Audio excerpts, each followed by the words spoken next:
Look, I want to start with something most videos in this space refuse to say out loud. You have not given up on God. That is not who you are. If you had given up, you would not be here right now. You are someone who kept walking through the door every single Sunday. You kept opening the Bible. You kept your hands folded and your eyes closed and your voice low when the room went quiet for prayer. And the return on that investment? Silence. Not peaceful silence. Not the kind that wraps around you like a blanket on a cold morning. The other kind. The kind that sits in your chest like a stone at 2 a.m. when your mind starts running calculations you cannot stop. The job is identical to what it was 18 months ago. The account balance looks the same as it did last January. The relationship has been frozen in the same unresolved tension for so long you have almost stopped noticing it. And somewhere underneath all of it, a question has been slowly growing roots that you are terrified to say out loud. Did I do something so irreversible that God simply redirected his attention towards someone more worth the effort? I need you to stop right there. Put a pin in that thought.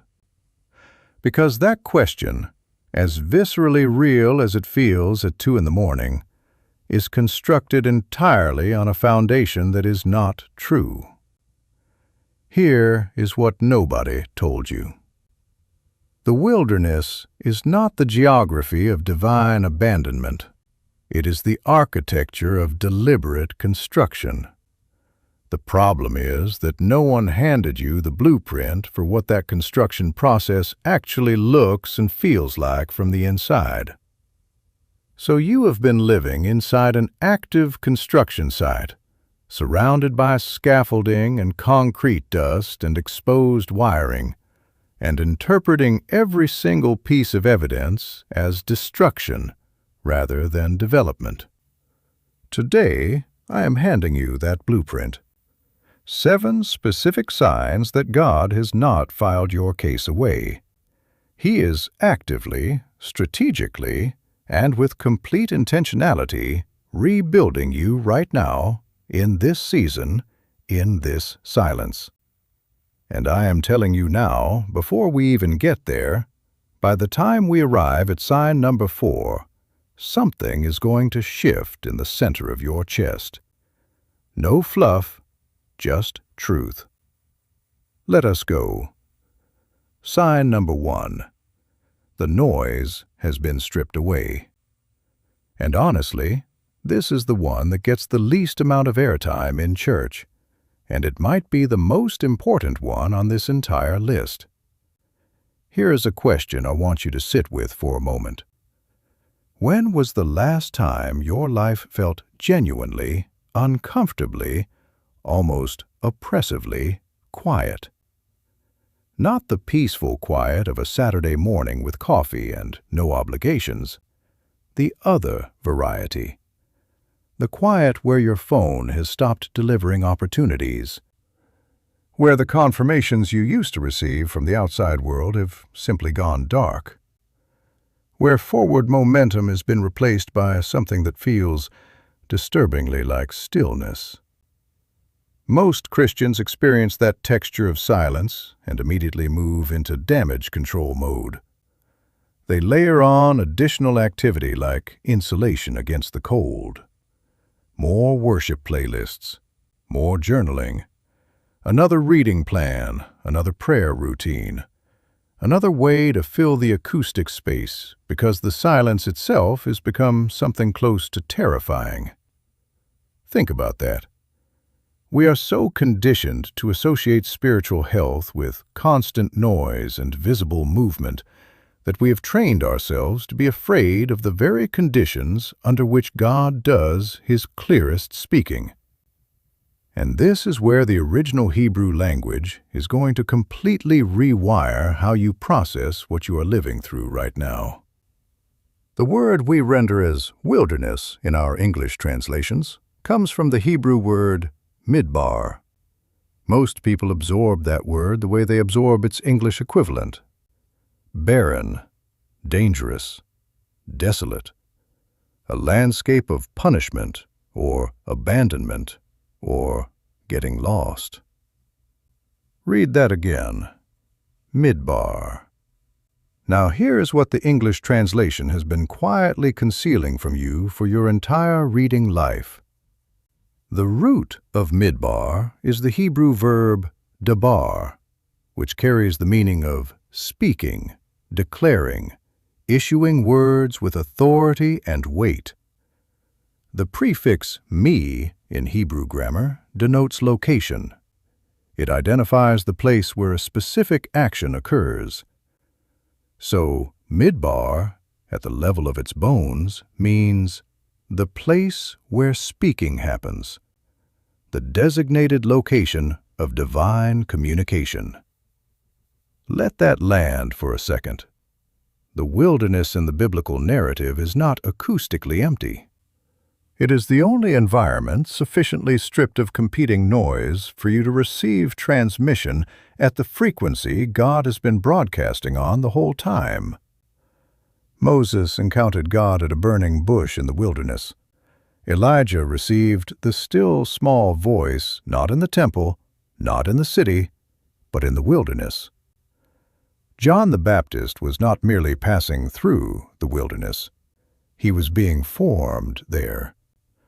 Jesus did not accidentally find himself in the wilderness during the temptation. He was led there deliberately by the Spirit immediately following his baptism. Do you see the pattern running through every single one of those narratives? God does not go quiet in the wilderness. You finally go quiet enough to hear. And here is something I want to add that deepens this even further. The prophet Hosea, writing in chapter 2, verse 14 of his book, records God saying this about his people during a season of painful discipline. Therefore I am now going to allure her. I will lead her into the wilderness and speak tenderly to her. Cross-reference that with Midbar. God deliberately drew his people into the place whose very name means the location of speaking, because he had something tender to say that could not compete with the noise of ordinary life. A common misreading of wilderness passages assumes God is absent during these seasons, that the silence means he has turned his face away. That misreading has kept more people paralyzed in unnecessary shame than almost any other theological error I can identify. The silence is not the sound of withdrawal. It is the acoustic condition of an intimate conversation. The stripping of external noise from your life right now, the loss of momentum, the absence of outside validation, the unsettling stillness. That is not evidence of abandonment. That is God engineering the conditions for a conversation he has been trying to have with you through all the noise you have been generating. Here is your action. Tonight, not tomorrow morning, not this weekend, tonight, before you close your eyes, put your phone in a different room from where you sleep. Sit in complete silence for 10 full minutes. No music, no ambient sound, no background content. Just silence, and one question spoken out loud with your actual voice. God, what have you been trying to communicate that I have been generating too much noise to receive? Then write down the very first thought that surfaces. Do not evaluate it. Do not filter it. Do not decide whether it counts. Just write it down. That first thought carries more weight than you currently realize. Sign number 2. Your old identity is being taken apart at the seams. This next one is uncomfortable. even for me to say, because I know how it is going to land. Stay with me. Moses did not enter the Midian wilderness as a shepherd. That was not his default setting. Before the desert years, he occupied a position inside the most sophisticated power structure on the planet. He was a prince of Egypt. That is not a title that comes with a modest benefit package. That designation meant access to the highest echelons of the most dominant empire in the known world. It meant education that most human beings of his era would never touch. It meant influence, authority, and a seat at tables where the most consequential decisions of an age were made. And then, in the span of a single catastrophic day, the entire architecture collapsed. He killed an Egyptian soldier to defend a Hebrew slave. Pharaoh was informed. Moses ran for his life and ended up in Midian, tending the livestock of his father-in-law, Jethro. From the palace to the pasture, from prince to nobody, from a name that opened doors to a name that opened nothing. Now I want to show you something in the Hebrew text that the majority of sermons on Moses simply glide past without stopping. The name Moses carries two simultaneous and competing identities embedded within its very sound. In the Hebrew tradition, the name Moshe derives from a root meaning one who is drawn out of the water, a reference to his rescue from the Nile as an infant. But in the Egyptian linguistic tradition in which he was raised and educated, the name Mose means son of or born from. It was the standard suffix attached to the names of Egyptian royalty: Thutmose, Amose, Ramose. Moses carried both identities in the syllables of his own name, the Egyptian prince identity and the delivered Hebrew identity. And for 40 years in the wilderness, those two identities were locked in a conflict that had to be resolved before the burning bush could mean anything at all. The wilderness did not squander those 40 years. The wilderness dismantled one identity so the other could finally step fully into the light. I want to be real with you for a second. I remember sitting with a guy once. We were having coffee after a Sunday service, and he told me he had lost his job title, his position, and what he described as his entire sense of being somebody, all within about 8 months. And he said this: "I keep trying to get back to who I was before all this happened." I looked at him and said, "What if who you were before is exactly what God is trying to remove?" He went quiet for a long time after that. Not offended, just still. Because somewhere underneath the grief of losing the old version, there was a recognition that maybe the old version was never the destination. Think honestly about your own situation. What identity are you currently investing the majority of your energy in protecting or recovering? The identity of the high performer who always has visible forward momentum? The identity of the person whose faith is unshakable and whose family is intact, and whose finances are evidence of divine favor? The identity you assembled around your professional title, your community standing, your reputation inside your church?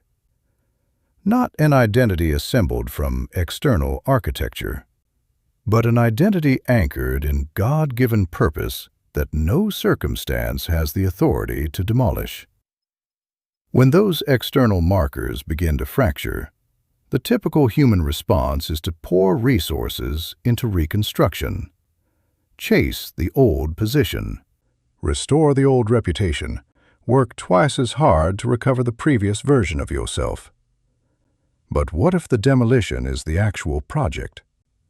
What if what looks like God tearing something down is God clearing a construction site so he can break ground on something that has never existed before? Here is your action. Tonight, take a physical piece of paper and draw a vertical line down the center.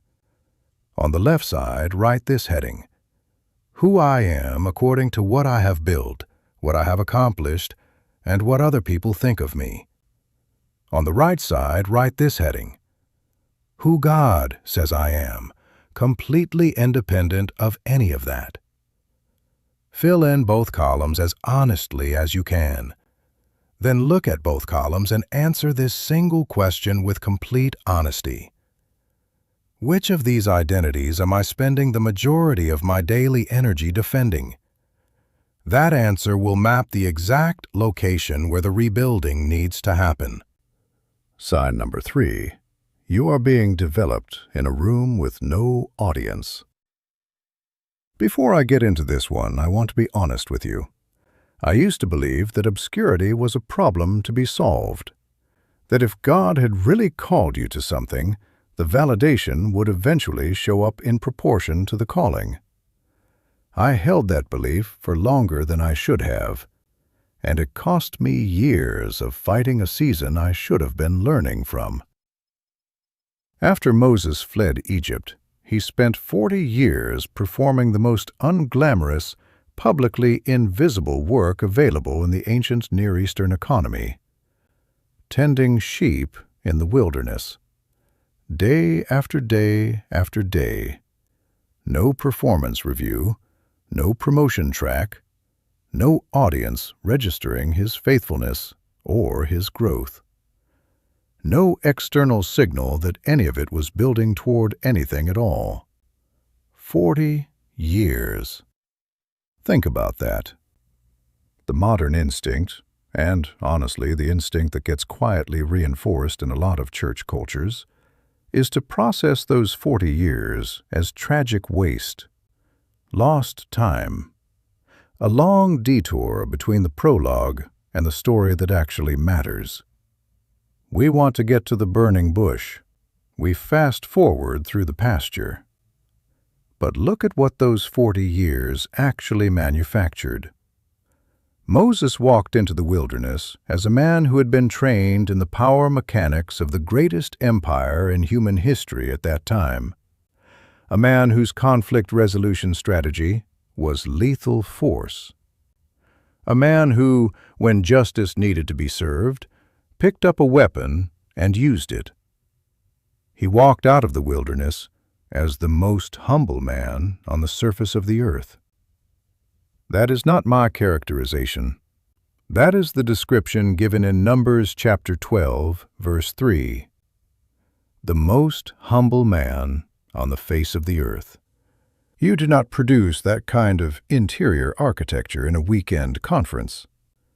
You do not generate it through a 40-day fast, or a discipleship program, or a string of powerful Sunday services. That depth of character is constructed in obscurity over years, with no crowd watching and no reward system tracking each individual act of faithfulness. Now look at the Hebrew word for shepherd, roeh. It derives from a root verb that means to pasture, to tend, to become intimately acquainted with. Think about what that means operationally. The job of a shepherd in the ancient world was not managerial oversight from a comfortable distance. It was daily, personal, exhausting proximity to lives that were entirely dependent on your attentiveness, your judgment, and your willingness to show up whether the conditions were favorable or not. Moses spent 40 years learning, on a scale of a few hundred animals, the precise interior qualities that leading 2 million human beings through a wilderness would demand. Think of it like this. Before a structural engineer gets handed the blueprints for a skyscraper, before they are trusted with a structure that hundreds of thousands of people will depend on, they spend years calculating loads on small buildings, solving problems that nobody will ever write about, building the judgment that only repetition in obscurity can construct. The 40 years in the pasture were not the detour. They were the graduate program. But wait, before I go to sign number 4, I need you to sit with that for a moment. Because I think some of you are in year 3, or year 7, or year 12 of your obscurity season, and you have been treating it like a delay when it has actually been the most important classroom of your life. The season where no one is observing, no one is applauding, and no one appears to register the work you are doing. That is not a detour from the curriculum. That is the curriculum itself. God does not hand people callings they do not yet have the interior structure to carry. And the interior structure is always constructed before the platform ever appears. Here is your action. Identify one specific area of your life right now where you are being faithful with something small, something unseen, something that carries the feeling of not mattering. This week, execute that one thing 10% better than you did last week. Not for an audience, not to earn anything or accelerate any timeline. Do it as a deliberate act of worship performed in the dark. Because the capacity you forge in private is the only capacity strong enough to carry what God is preparing to place on you in public. Sign number 4. The burning bush does not look the way you have been picturing it. Okay, this is the one. This is the sign that the title is referring to when it says most Christians miss it. And I want to slow down here because if you rush past this, you will miss the most practically important thing in this entire video. I will be honest with you. This one took me a long time to see. Not because the text hides it, but because I was looking for the wrong thing. Listen to what the text says. There the angel of the Lord appeared to him in flames of fire from within a bush. Moses saw that though the bush was on fire, it did not burn up. So Moses thought, I will go over and see this strange sight, why the bush does not burn up. Exodus chapter 3, verses 2 and 3. Now, every sermon I have ever heard on this passage parks at the miracle, the supernatural fire, the phenomenon of combustion without. And yes, the fire carries theological significance. But I want to redirect your attention to something the preaching tradition almost universally skips over, something hiding in plain sight in the Hebrew text. The word translated as bush in this passage is the Hebrew word sene. This is not a cedar of Lebanon. This is not a fig tree with centuries of history and cultural weight. Sene refers specifically to a thorny scrub bush, the kind of sparse, low, spiny vegetation that grows in arid, rocky, nutritionally depleted terrain. It has no agricultural value. It produces no edible fruit. It holds no ceremonial or religious significance in the cultural framework of Moses' world. It is the single most ordinary, forgettable, unimpressive plant in the entire landscape of the Midian wilderness. And God chose it as the address for the most pivotal divine encounter in the entire Hebrew narrative. Hear me. God did not arrange to meet Moses in a magnificent cedar. He did not descend on a purpose-built altar surrounded by religious ceremony. He did not wait for Moses to achieve a state of elevated spiritual preparedness. He materialized in a random, unremarkable, thorny scrub bush on what was, by all external appearances, an ordinary workday in the middle of nowhere. And then, if you read the text carefully, he waited. Here is the detail that most people read right past. Verse 4 says, "When the Lord saw that he had gone over to look, God called to him from within the bush." God spoke after Moses chose to turn aside and pay attention, not before. Moses could have walked past that bush. His schedule that day did not require a detour. He had animals to manage, a route to maintain, responsibilities that created entirely legitimate reasons to keep moving. But something made him stop. Something made him say, "I will go over and see this strange sight." And in response to that single act of choosing to pay attention, the entire trajectory of his life, the trajectory of an entire nation, the trajectory of human history as we know it, rotated on its axis. Now here's the question I need you to sit with. How many burning bushes have you walked past this week because they did not arrive wearing the costume you were expecting?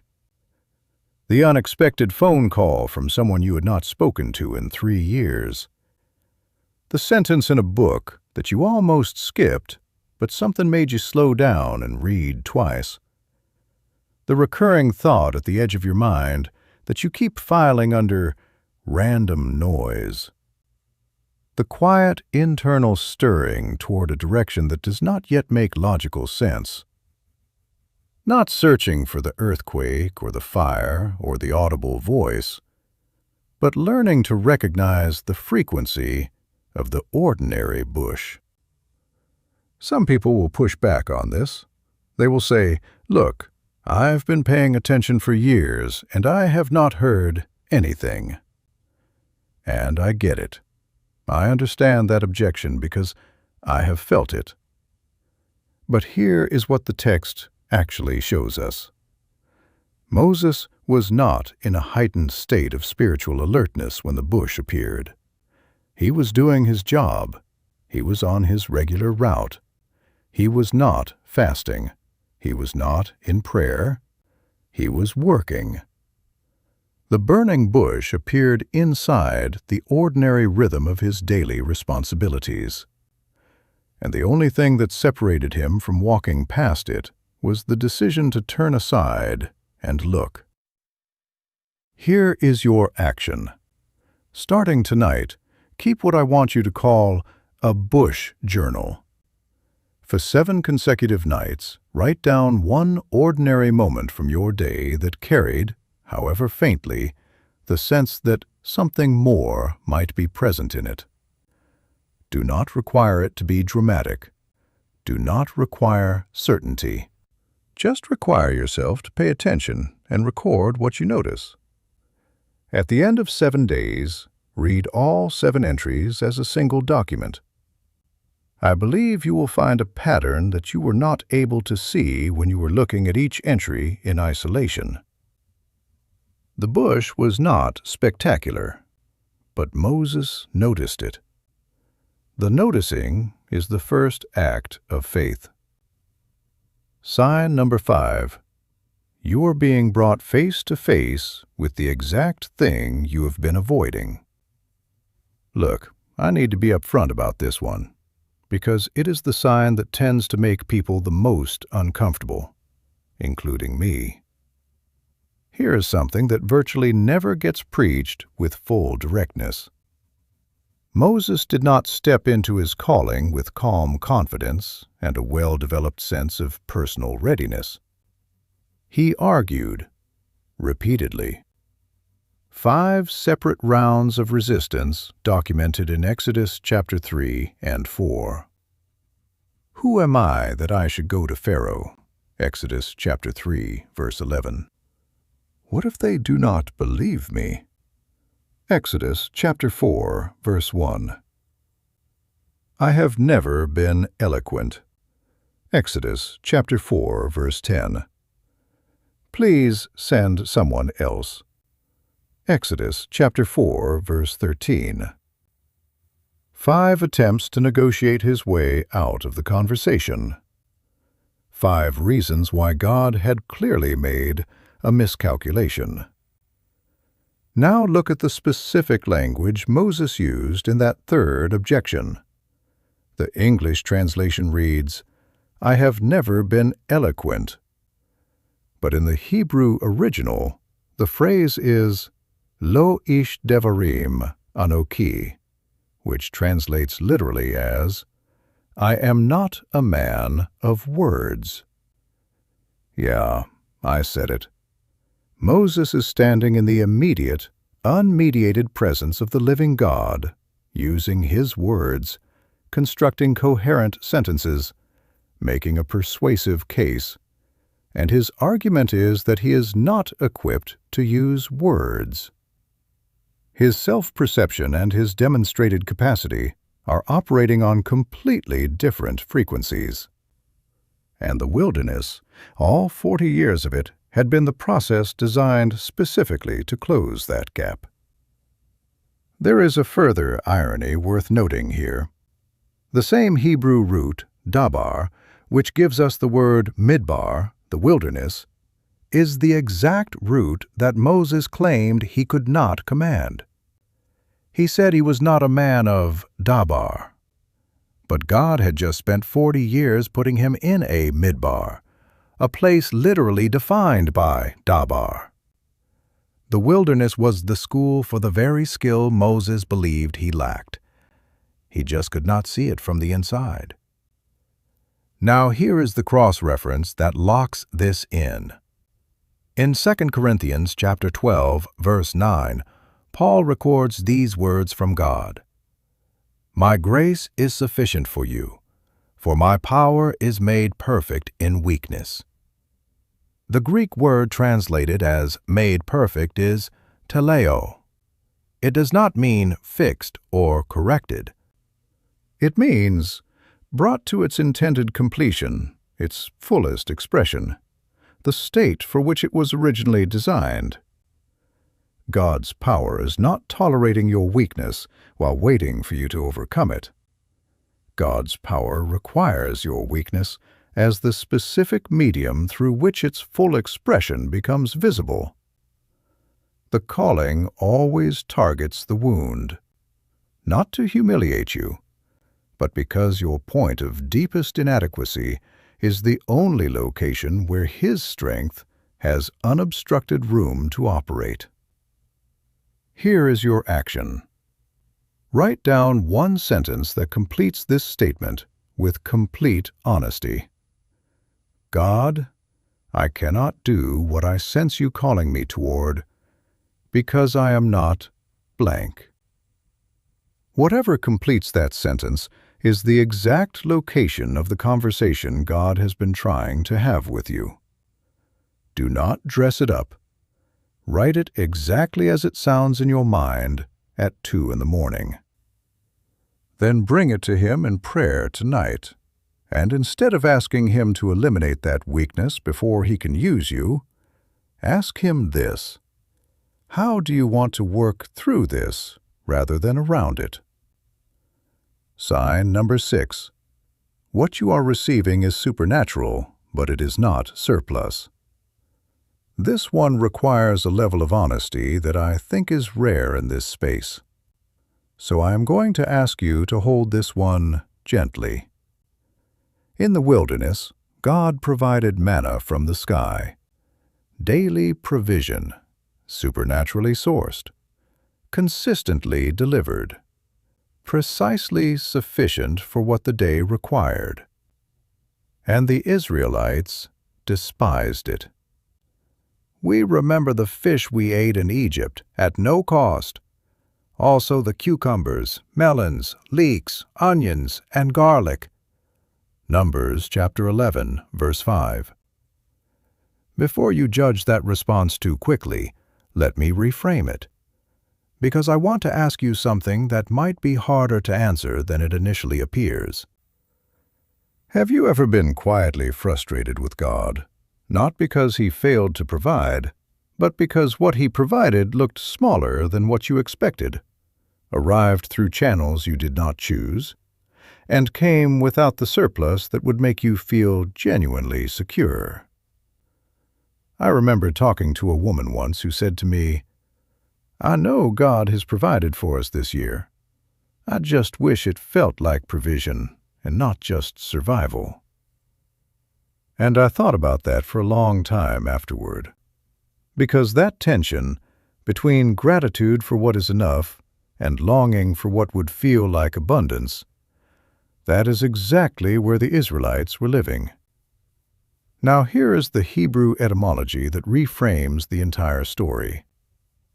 When the Israelites first encountered this supernatural food on the ground, their immediate collective response was to look at each other and say, "Man hu?" which means, literally, "What is?" That two-word question, man hu, became the permanent name for the food that sustained 2 million people through 40 years of wilderness living. Manna. Named after confusion. God kept the name. He did not rename it something more dignified after they adjusted to it. He did not retroactively title it something that communicated adequacy or abundance. He preserved the name that captured the moment of bewildered incomprehension and let it stand for 40 years. I think he was making a specific point about how his provision operates in wilderness seasons. You do not need to understand the mechanism to receive the sustenance. You do not need to recognize the miracle to benefit from it. You do not need to resolve your confusion before you are permitted to eat. You just have to. In your wilderness right now, what God is providing may not arrive in the form you requested, through the channel you designated, or at the volume that would make you feel secure. But the question that matters is not why is it not more. The question that matters is, am I receiving what is already present? Here is your action. Right now, before you continue to the next sign, open a Notes app or pick up a piece of paper. Write down 3 specific instances from the past 30 days in which God provided for you in a way you did not fully acknowledge or express gratitude for when it happened. Not general categories, specific instances. A bill that cleared when the math said it should not have. A conversation that arrived at a moment when the isolation was becoming unbearable. A clarity that came to you in the middle of the night that you did not earn through effort. Write them down. Then say a prayer of explicit, out-loud gratitude for each one before you sleep tonight. Because the capacity to receive the promised land grows directly from the practice of recognizing the manna. Sign number 7. The destination was determined before the journey started. Here is the sentence I want you to carry out of this video. Before Moses took a single step in the direction of Egypt, before the first plague, before the Red Sea, before the giving of the law, before any of it, God made a declaration in Exodus chapter 3, verse 8, that the majority of people who know this story have never slowed down long enough to fully absorb. So I have come down to rescue them from the hand of the Egyptians, and to bring them up out of that land into a good and spacious land, a land flowing with milk and honey. The destination was already established before Moses had done anything to earn it or demonstrate he was ready for it. The outcome was not conditioned on Moses performing flawlessly. It was not contingent on the Israelites maintaining sufficient faith at every point along the route.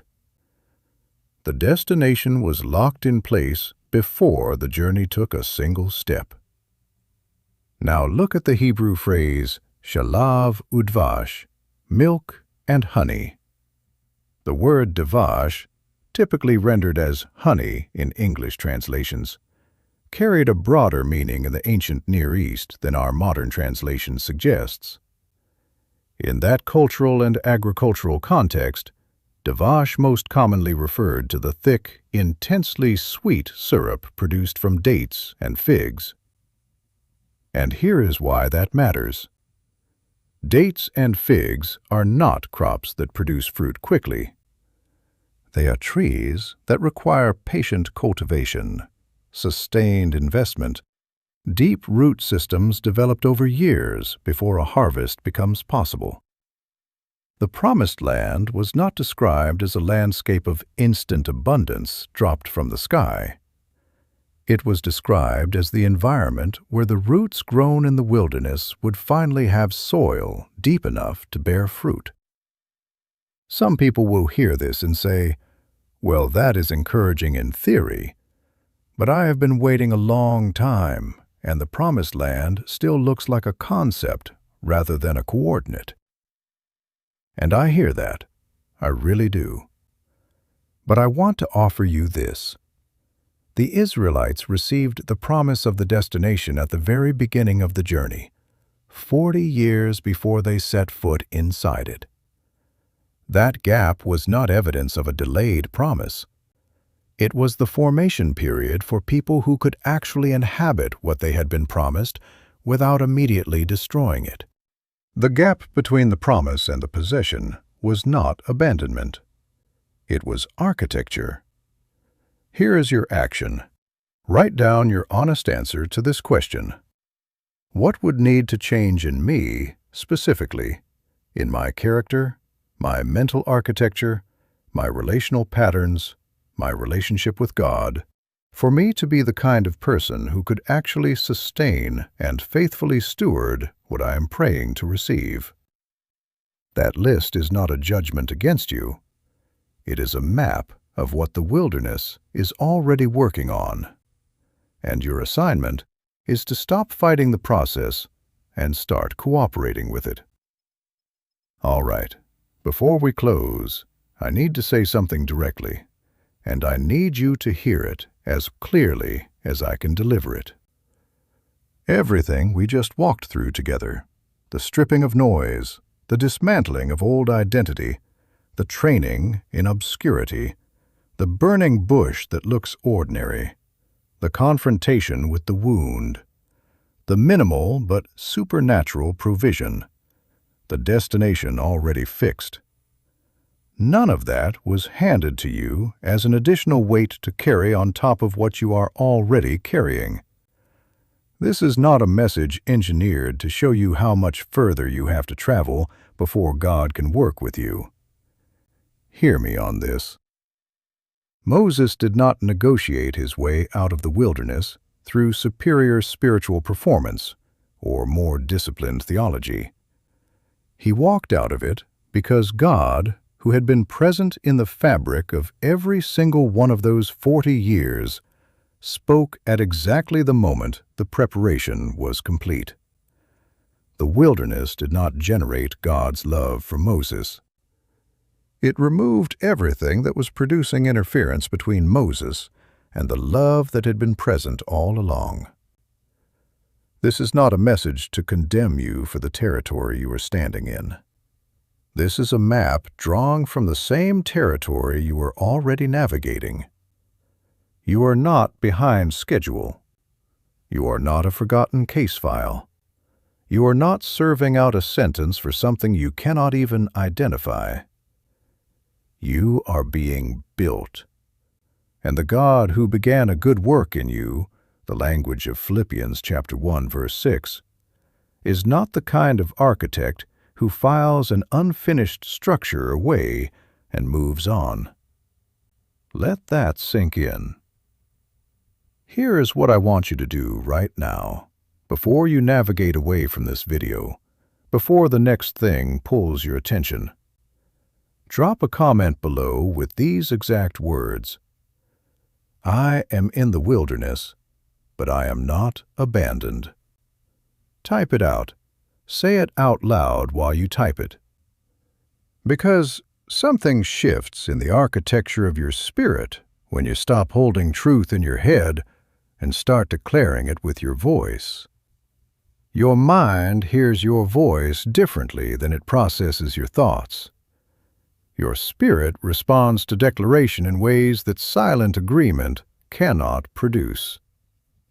If this video found you at the exact moment you needed it, and I believe it did, share it with one person in your life who is navigating their own wilderness season right now. You do not need to compose a lengthy explanation. You do not need to set up context. Just send it. Let the content do the heavy lifting.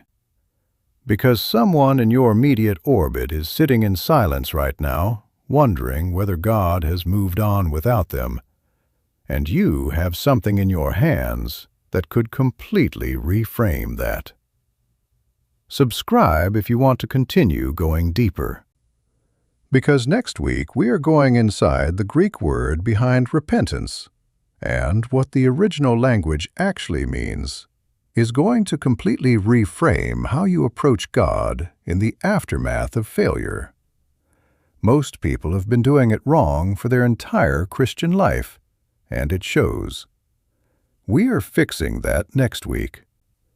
You do not have to have this fully resolved today, but you do have to keep moving. Stay sharp